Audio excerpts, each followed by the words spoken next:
Sir, my name is Mark Quinto, and I will explain this topic, the recommended construction of watertight bulkheads in ships as per SOLAS regulation.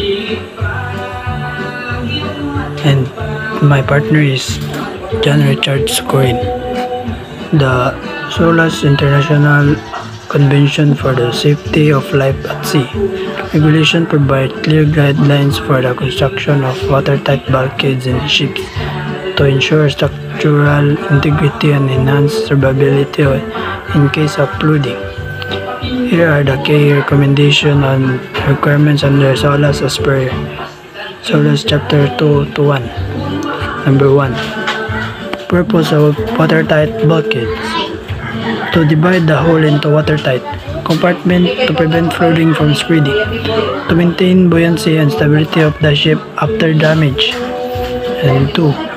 Location and number of bulkheads. Passenger ships must have a minimum number of transverse watertight bulkheads, typically a collision bulkhead and after-peak bulkhead.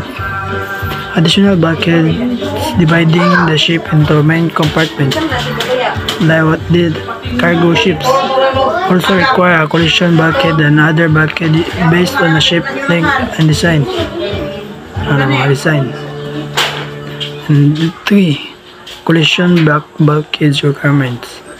Regulation 12. Located at a distance not less than 5% and not more than 8% of the length of the ship, L if AFT of the forward perpendicular must be watertight up to the bulkhead deck.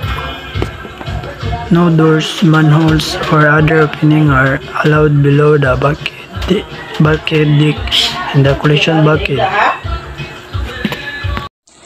Number 4. Construction Standards Regulation 13. Must be watertight from keel to bulkhead deck, made of steel or equivalent material.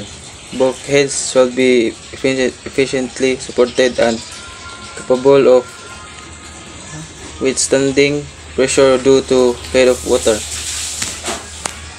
Number 5. Openings in watertight bulkheads. Watertight doors may be permitted under strict conditions and only in certain bulkheads. Doors should be power operated sliding type below bulkhead deck, equipped with remote control and local control. Keep closed at sea except when temporarily opened. Number 6. Integrity testing. Watertight bulkheads must be tested by force or pressure test before the ship is commissioned. Any defects must be rectified before certification.